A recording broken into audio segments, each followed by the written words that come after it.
Talk D. This lecture covers the two most commonly used regression frameworks in veterinary epidemiology: linear regression for continuous outcomes and logistic regression for binary outcomes.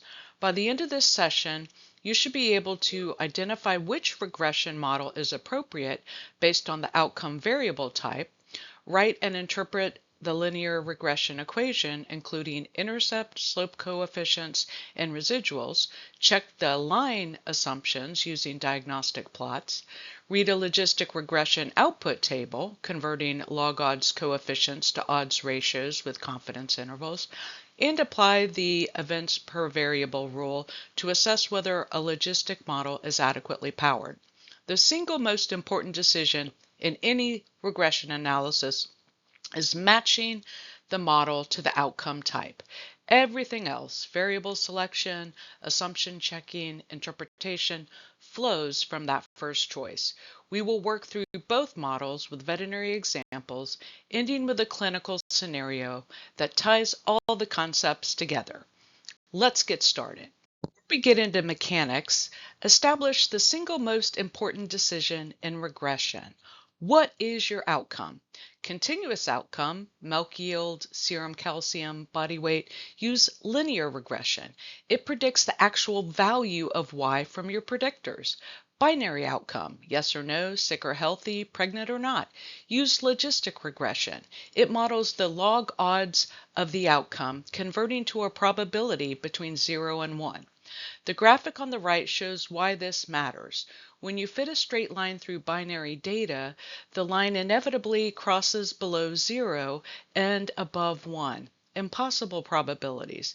And the standard errors are wrong too, making every p-value and confidence interval invalid. The logistic S-curve solves this by keeping predicted probabilities between 0 and 1, regardless of predictor values. Both models share the same core logic. They estimate the independent effect of each predictor while holding all others constant. The difference is the mathematical framework appropriate for the outcome type. Get the outcome type right first, then build the model. Translate each equation component into plain language, and the regression equation becomes a clinical tool. Beta 0, the intercept, is the predicted outcome when all predictors are 0. In this example, at 0 days in milk, the day of calving, the predicted yield is 40.2 liters. Here, that has a biological interpretation. Sometimes the intercept is just a mathematical anchor with no practical meaning at all. Don't force an interpretation. Beta 1 through beta k are the slopes, and the holding all other predictors constant phrase is what makes multiple regression different from a simple correlation. The coefficient for body condition score of 3.4 liters per unit tells you the independent effect of body condition on milk yield, after accounting for where the cow is in her lactation and her parity. That's a much more specific and defensible claim than a simple BCS yield correlation.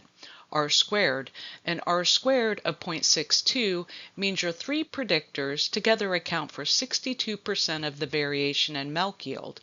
The remaining 38% is explained by unmeasured factors: genetics, health events, individual biology, or is simply random variation.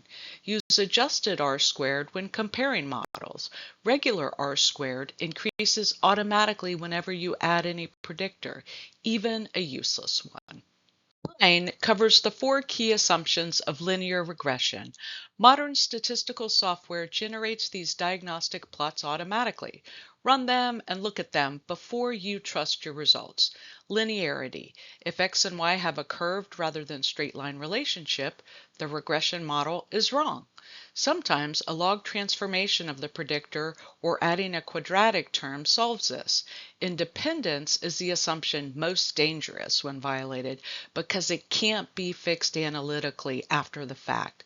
Hierarchical data, animals within herds, and repeated measures on the same animal violate independence and require mixed models. This is a study design feature, not something you can test statistically after data collection. Normality applies to the residuals, not the raw outcome. The residuals are what's left after the regression has removed the predictor effects. Plot a histogram of them. Approximately bell-shaped and centered on 0 is what you want.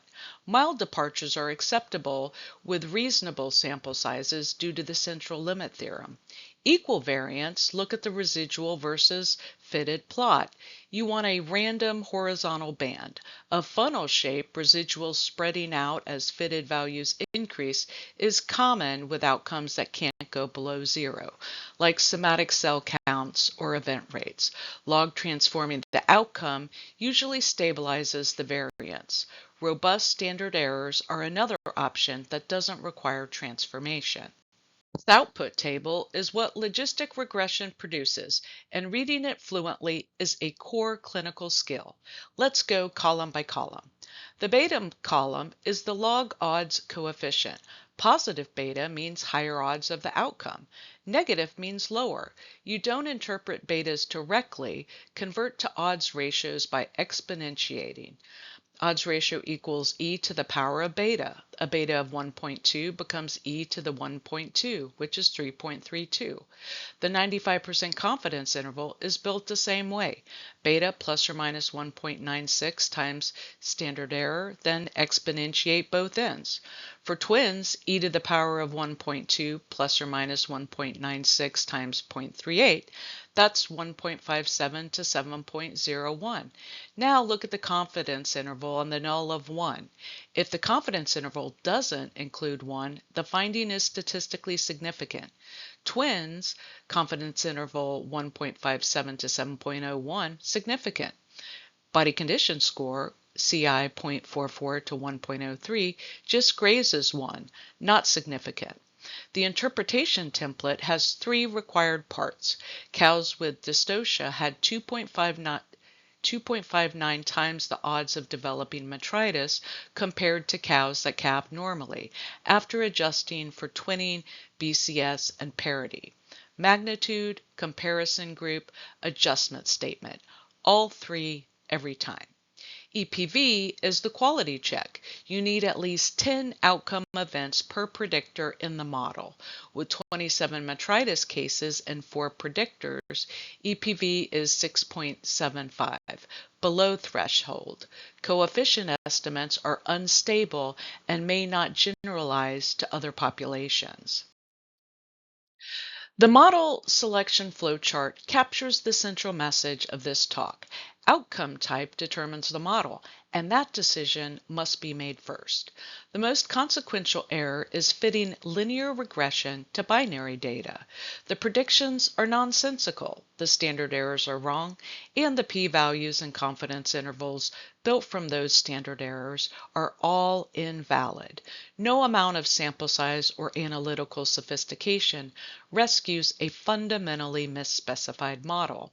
Variable retention in logistic regression deserves one more mention.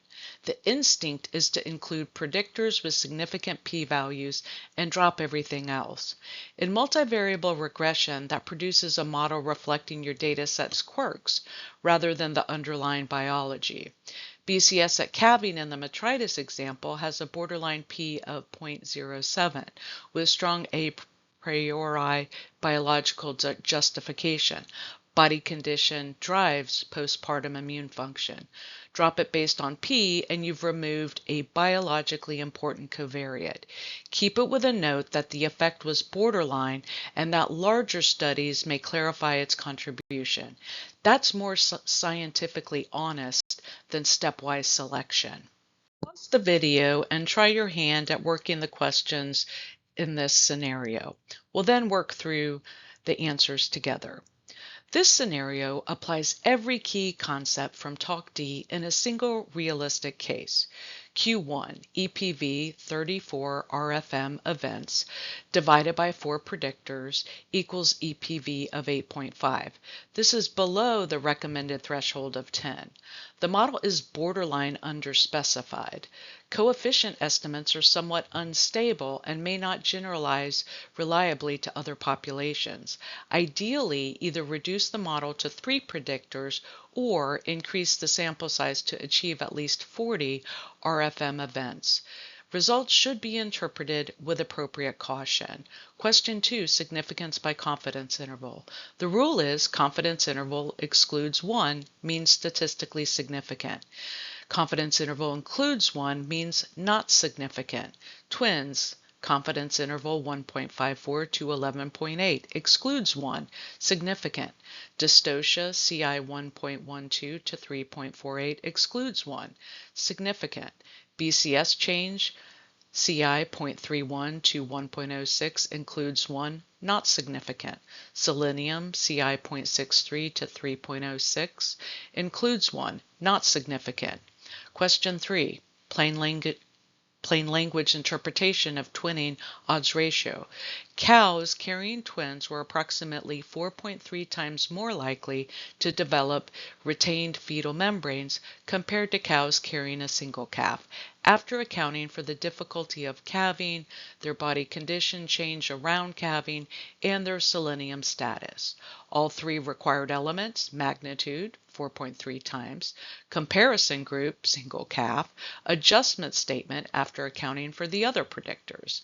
Question 4, should BCS change be dropped? No, do not drop this variable based on the p-value alone. There is strong a priori biological justification.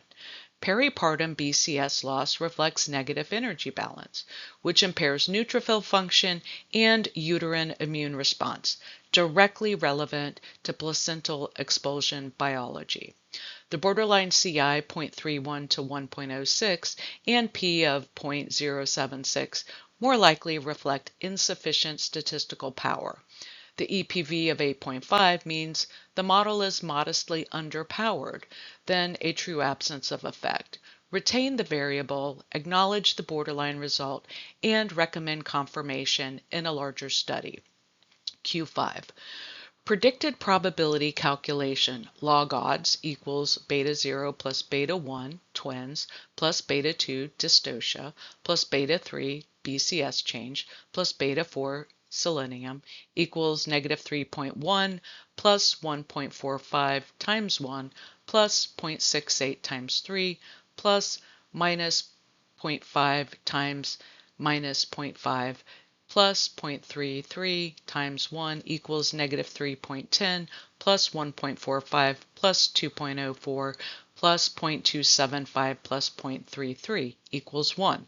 Probability equals 1 divided by 1 plus e to the power of negative 1 equals 1 plus, negative 1 equals 1 divided by 1 plus 0.368 equals 1 divided by 1.368 equals 0.73 or 73%. This cow with twins, a difficult calving, BCS loss, and selenium deficiency has a predicted 73% probability of developing retained fetal membranes. That's a very high-risk animal who warrants active post-calving monitoring and early intervention protocols.